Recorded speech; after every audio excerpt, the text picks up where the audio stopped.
सावन शिवरात्रि पर जरूर सुने इस कथा को, दूर होंगे सभी संकट। आज 2 अगस्त को सावन शिवरात्रि मनाई जाएगी। सावन शिवरात्रि पर व्रत रखने वाले भक्तों को व्रत कथा जरूर सुनना चाहिए। आइए इस वीडियो में सावन शिवरात्रि व्रत कथा के बारे में जानते हैं। हिंदू धर्म में हर साल कुल 12 शिवरात्रि तिथि पड़ती है। ये शिवरात्रि तिथि हर महीने कृष्ण पक्ष की चतुर्दशी पर मनाई जाती है।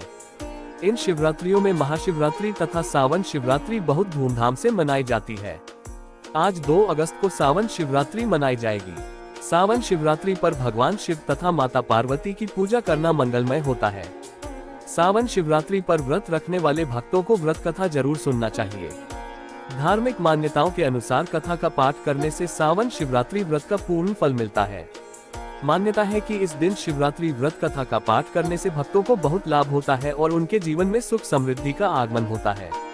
आइए इस वीडियो में सावन शिवरात्रि व्रत कथा के बारे में जानते हैं। सावन शिवरात्रि व्रत कथा। प्राचीन कथा के अनुसार वाराणसी के घने जंगल में गुरुद्रोह नाम का एक भी शिकारी अपने परिवार के साथ रहता था। एक दिन गुरुद्रोह शिकार करने के लिए निकल पड़ा, लेकिन उसके हाथ एक भी शिकार नहीं लगा। लंबे समय तक इंतजार करने के बाद वो जंगल में शिकार की तलाश करता हुआ एक बेल के पेड़ पर चढ़ गया। जिस पेड़ पर गुरुद्रोह चढ़ा था उस पेड़ के नीचे पहले से ही एक शिवलिंग स्थापित था। कुछ देर बाद वहां भटकती हुई एक हिरनी आई। जैसे ही गुरुद्रोह ने हिरनी को देखा, उसने तीर धनुष तान लिया, मगर तीर हिरनी को लगता उससे पहले ही उसके पास रखा जल और पेड़ से बेलपत्र शिवलिंग पर जा गिरा। ऐसे में गुरुद्रोह ने अनजाने में शिवरात्रि के पहले पहर की पूजा की। जब हिरनी ने शिकारी को देखा तो उससे कहा कि मेरे बच्चे मेरी बहन के पास इंतजार कर रहे हैं, मैं उन्हें सुरक्षित जगह छोड़कर दोबारा आती हूँ। कुछ समय बाद हिरनी की बहन वहाँ से गुजरी और उस समय भी गुरुद्रोह ने अनजाने में महादेव की उसी प्रकार से दूसरे पहर की पूजा कर ली। हिरनी की बहन ने भी वही दुहाई देते हुए शिकारी से वापस आने का वादा किया।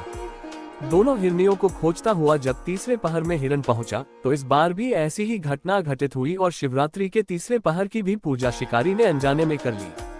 हिरण ने भी बच्चों की दुहाई देते हुए कुछ समय बाद आने का वादा किया। तीसरे पहर के बाद क्या हुआ?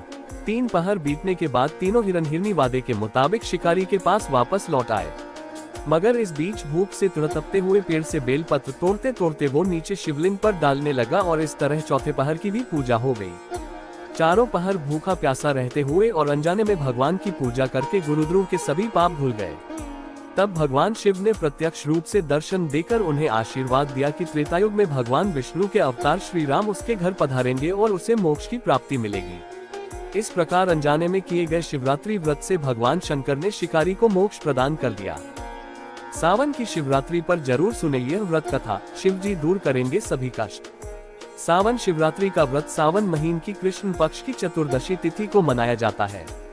कहा जाता है कि इस दिन भगवान शिव की व्रत कथा का पाठ करने से व्यक्ति के सभी कष्ट दूर हो जाते हैं। सावन शिवरात्रि व्रत का सनातन धर्म में विशेष महत्व माना जाता है। हिंदू पंचांग के अनुसार सावन में शिवरात्रि का व्रत शुक्रवार 2 अगस्त 2024 को रखा जाएगा। मान्यता है इस व्रत को करने से मनुष्य जीवन के सारे दुख दूर हो जाते हैं और भगवान शिव की विशेष कृपा प्राप्त होती है। इस दिन भगवान शिव की विधि विधान पूजा करने के बाद श्रावण शिवरात्रि की व्रत कथा जरूर सुननी चाहिए। सावन शिवरात्रि व्रत कथा। धार्मिक कथा के अनुसार चित्रभानु नाम का एक शिकारी था जो जंगल में जानवरों का शिकार करके अपना घर चलाता था। शिकारी के ऊपर शिकारी के ऊपर साहूकार का काफी कर्ज था, लेकिन कर्ज न चुका सकने के कारण क्रोधित साहूकार ने उसको बंदी बना लिया था। जिस दिन साहूकार ने उसे बंदी बनाया वह शिवरात्रि का दिन था। बंदी रहते हुए शिकारी शिव संबंधी धार्मिक बातें सुनता रहा, वहीं उसने शिवरात्रि व्रत की कथा भी सुनी। ऐसे शुरू हुआ व्रत। शिकारी का पूरा दिन ऐसे ही गुजर गया। शाम को साहूकार ने चित्रभानु को 1 दिन का समय दिया कर्ज चुकाने के लिए और उसे छोड़ दिया। कर्ज चुकाने के लिए चित्रभानु पूरे दिन बिना कुछ खाए पिए जंगल में शिकार ढूंढते हुए बिता दिया। ऐसे ही शाम निकल गई और रात हो गई। इसके बाद वो रात बीतने के इंतजार में बेल के पेड़ पर चढ़ गया। इसी पेड़ के नीचे शिवलिंग था। बिना जाने शिकारी बेलपत्र तोड़कर नीचे की तरफ गिरा रहा था, जो कि संयोगवश शिवलिंग पर गिर रहे थे। इससे उसका व्रत पूरा हो गया। पूरी हुई प्रथम पहर की पूजा। शिकार की तलाश में घूमते हुए चित्रभानु को तालाब के किनारे एक गर्भिणी हिरनी दिखाई दी जो पानी पीने के लिए आई थी। उसका शिकार करने के लिए उसने धनुष बाण निकाला। उस हिरनी ने चित्रभानु का देख लिया। इस पर उसने शिकारी से कहा कि उसके प्रसव का समय है, तुम 2 जीव की हत्या करोगे। ये ठीक नहीं है। हिरणी ने शिकारी से वादा किया जब उसका बच्चा इस दुनिया में आ जाएगा तब वो खुद आएगी, तब वह उसका शिकार कर सकता है, लेकिन अभी उसे जाने दे। शिकारी ने उसकी बात मान ली और जाने दिया। इसके बाद प्रत्यंचा चढ़ाने तथा ढीली करते समय कुछ शिवलिंग पर कुछ और बेलपत्र गिर गए। ऐसे में चित्रभानु से अनजाने में शिव की प्रथम पहर की पूजा भी हो गई। ऐसे पूरी हुई दूसरे पहर की पूजा। कुछ देर बाद शिकारी को एक और हिरणी दिखी। उसे देखकर शिकारी बहुत खुश हुआ और शिकार करने के लिए तैयार हो गया। हिरणी ने उससे निवेदन किया कि वो कुछ ही देर पहले ऋतु से निवृत्त हुई है। मैं अपने प्रिय को ढूंढ रही हूँ। मैं एक कामातुर विरहिणी हूँ। जैसे ही मुझे मेरा पति मिल जाएगा वैसे ही मैं आ जाऊंगी। रात का आखिरी पहर बीतने ही वाला था। इस बार भी चित्रभानु से बेलपत्र टूटकर शिवलिंग पर गिर गए। इससे दूसरे पहर की पूजा भी हो गई। तीसरे पहर की पूजा। 2 शिकार को खोकर शिकारी चिंता में पड़ गया था। रात्रि का आखिरी पहर बीतने को था कि तभी एक अन्य मृगी अपने बच्चों के साथ उधर से निकली। शिकारी ने उसे देख तुरंत धनुष पर तीर चढ़ा दिया। वो तीर छूटने को ही था कि मृगी बोली, मैं इन बच्चों को इनके पिता के हवाले करके लौटाऊंगी। इस समय मुझे मत मारो। 2 शिकार को खोकर शिकारी चिंता में पड़ गया था। रात्रि का आखिरी पहर बीतने को था कि तभी एक अन्य मृगी अपने बच्चों के साथ उधर से निकली। शिकारी ने उसे देख तुरंत धनुष पर तीर चढ़ा दिया। वो तीर छूटने को ही था कि मृगी बोली, मैं इन बच्चों को इनके पिता के हवाले करके लौटाऊंगी। इस समय मुझे मत मारो। मैं इन्हें इनके पिता को सौंपकर तुम्हारे पास तुरंत लौटाऊंगी। मृगी की बात सुनकर शिकारी को उस पर दया आ गई। उसने उसे भी जाने दिया।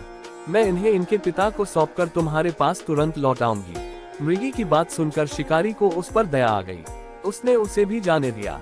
शिकार न कर पाने के कारण परेशान होकर पेड़ पर बैठा शिकारी बेलपत्र तोड़ तोड़कर नीचे फेंकता जा रहा था। इस तरह से उसके तीसरे प्रहर की पूजा भी स्वतः ही संपन्न हो गई। ऐसे पूरा हुआ व्रत। पूरी रात इंतजार करने के बाद सुबह शिकारी को एक हिरण दिखा। उसने निश्चय किया कि वो उसका शिकार जरूर करेगा। शिकारी ने प्रत्यंचा चढ़ा ली। इस पर हिरण ने कहा कि अगर उससे पहले आई 3 हिरनियों और उनके बच्चों का शिकार उसने किया हो तो उसका भी शिकार कर ले, जिससे उसे उनके वियोग में दुखी न होना पड़े। लेकिन अगर उन्हें जीवन दान दिया है तो उसे भी छोड़ दे। जब वो उन सभी से मिल लेगा तो वो आ जाएगा। ये सुनकर शिकारी ने उस हिरण को रात भर का घटनाक्रम बताया। तब हिरण ने कहा कि वो तीनों हिरनियों उसी की पत्नी है। हिरण ने शिकारी से कहा कि जिस तरह से तीनों हिरनियां प्रतिज्ञाबद्ध होकर यहाँ से गई हैं, अगर उसकी मृत्यु हो जाती है तो वो धर्म का पालन नहीं कर पाएंगी।